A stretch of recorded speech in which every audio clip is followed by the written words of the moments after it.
Selamat sore Ibu Bapak perwakilan dari Mataram Mebel.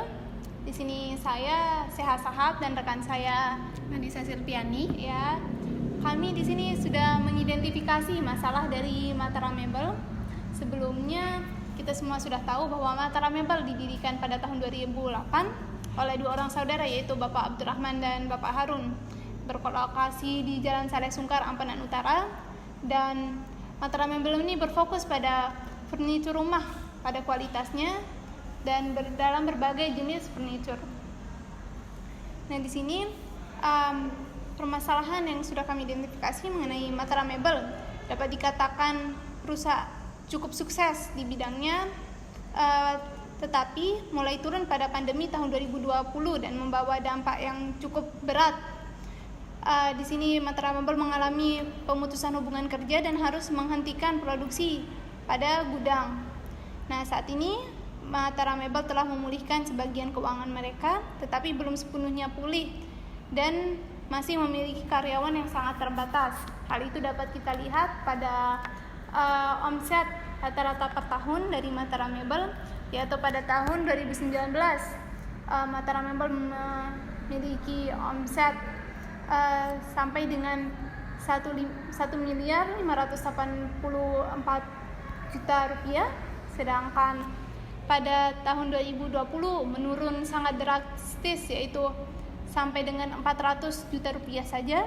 Lalu pada 2021 tetap turun menjadi 200 juta rupiah, dan 2022 masih turun lagi, yaitu 198 juta rupiah. Namun pada tahun 2023 keuangan sudah membaik, namun belum sepenuhnya baik seperti tahun 2019, yaitu hanya mencapai 987 juta rupiah saja. Nah, untuk identifikasi masalahnya akan dijelaskan oleh rekan saya Anissa Silviani. Kepadanya dipersilahkan. Ya, terima kasih sebelumnya untuk rekan saya yang sudah memberikan kesempatan untuk saya menyampaikan beberapa masalah yang dihadapi oleh Mataram Mebel.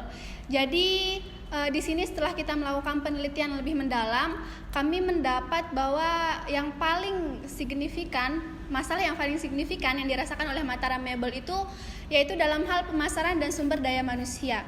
Di mana dalam pemasarannya ini Mataram Mebel terbatas pada upaya pemasarannya yang meliputi penggunaan pamflet konvensional dan Facebook Marketplace dengan cakupan lokal yang terbatas. Jadi Mataram Mebel ini belum melakukan pemasaran yang lebih global atau lebih meluas gitu.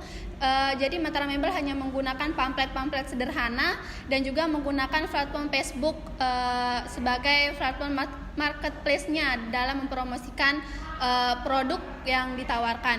Selain itu juga dalam hal sumber daya manusia, Mataram Mebel ini memiliki beberapa masalah. Di antaranya yang pertama yaitu kekurangan keahlian dalam bidang kreativitas. Jadi sumber daya manusia atau karyawan yang dimiliki oleh Mataram Mebel ini tidak begitu memiliki keahlian dalam hal kreativitas, di mana seperti yang kita ketahui kan mebel itu harus memiliki kreativitas atau inovasi-inovasi yang lebih baik lah gitu ya dalam produknya agar lebih dapat bersaing di pasaran. Selain itu juga Mataram Mebel ini masih mengandalkan sistem kekeluargaan dalam perekrutan karyawan. Itu juga menjadi salah satu masalah yang menurut kami itu merupakan masalah yang cukup signifikan atau struggle gitu ya bagi perusahaan Mataram Mebel.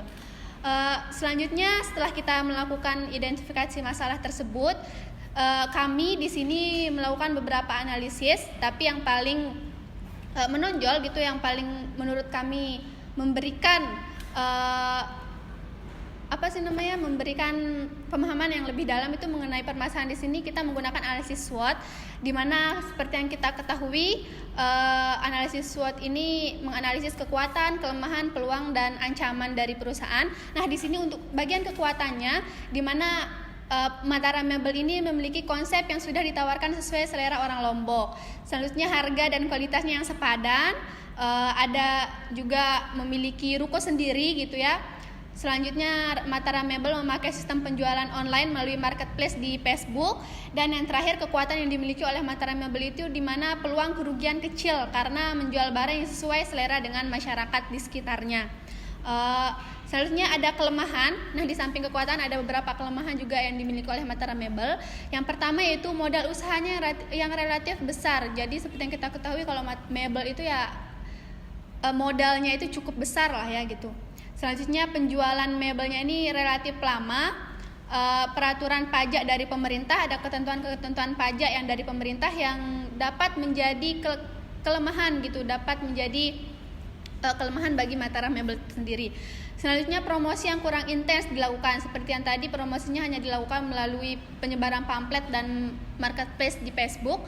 Selanjutnya yang terakhir yaitu kebanyakan pegawai berada pada bidang produksi, di mana pegawai ini hanya berfokus pada bidang produksi, tidak berfokus pada bidang-bidang yang lain seperti pemasaran, keuangan dan sebagainya. Selanjutnya untuk peluangnya. Nah, untuk peluang yang dimiliki oleh Mataram Mebel ini yang pertama lokasinya yang strategis. Jadi lokasinya itu cukup strategis, sangat mudah untuk ditemukan bagi pelanggan atau konsumen ya.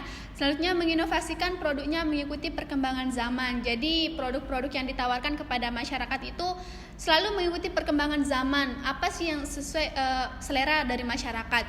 Selanjutnya yang ketiga itu mitra usaha dan jangkauan pemasaran yang luas. Jadi sudah meluas untuk pemasarannya. Selanjutnya ada penataan produk yang rapi dan penjualan barang yang berkualitas tinggi dan harga yang terjangkau. Jadi selain barangnya juga berkualitas yang tinggi gitu, namun di samping itu harganya juga bisa dibilang masih cukup terjangkau bagi masyarakat khususnya di Lombok. Oke, selanjutnya ada ancaman. Nah, beberapa ancaman yang dapat mengancam kegiatan operasional dari Mataram Mebel itu sendiri. Yang pertama, banyak pesaing di lokasi yang berdekatan.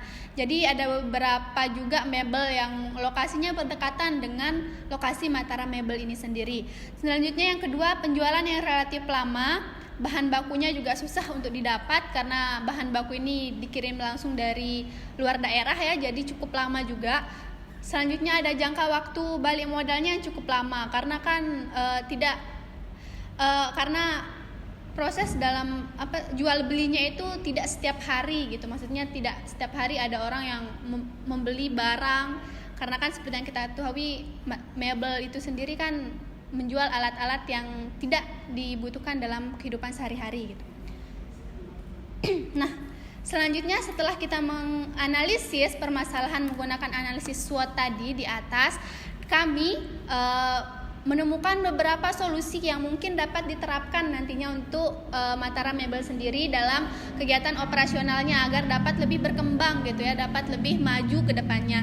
Yang pertama di bagian pemasaran, yaitu Mataram Mebel dapat memperluas kehadiran Mataram Mebel itu sendiri di platform jual beli lainnya ya, seperti Instagram, Pinterest, LinkedIn ataupun melalui aplikasi-aplikasi marketplace yang lain gitu. Selain menggunakan pamflet dan Facebook juga Mataram Mebel dapat menggunakan aplikasi-aplikasi yang lain gitu untuk memasarkan produknya. Mungkin bisa Instagram gitu kan pengunjungnya juga banyak gitu ya. Jadi mungkin itu bisa menjadi pertimbangan nantinya.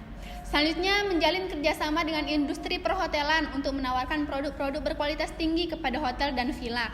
Nah, kerjasama ini nantinya juga akan terjadi secara kesinambungan gitu. Nanti hotel-hotel yang ada di sekitar kita, misalnya di Senggigi ataupun di sekitar Mataram Mebel itu dapat melakukan menjalin kerjasama gitu, sehingga nanti kerjasamanya juga dapat dilakukan secara berkesinambungan dan dapat menguntungkan kedua belah pihak, terutama Mataram Mebel itu sendiri gitu. Selanjutnya untuk sumber daya manusianya. Nah, untuk solusi yang di sumber daya manusianya, yang pertama menggandeng tenaga kerja kreatif untuk membawa nuansa segar dalam perusahaan. Dengan selanjutnya tim kreatif ini akan membantu dalam merancang iklan pemasaran yang menarik dan meningkatkan daya tarik serta respons pelanggan.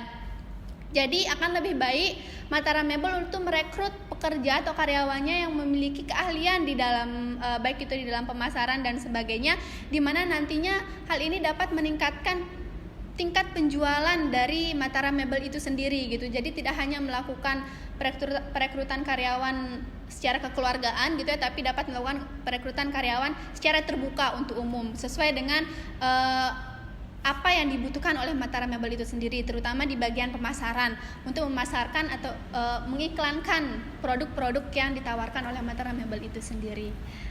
Baik, saya mungkin kembalikan ke rekan saya. Baik, sekiranya itu saran dari kami mengenai permasalahan-permasalahan yang ada di Mataram Mebel. Semoga saran dari kami dapat diterima dan mungkin sangat bermanfaat bagi kelangsungan Mataram Mebel di masa yang akan datang. Kami ucapkan terima kasih atas kesempatan dan perhatian yang sudah diberikan oleh Mataram Mebel kepada kami. Assalamualaikum warahmatullahi wabarakatuh. Waalaikumsalam warahmatullahi wabarakatuh.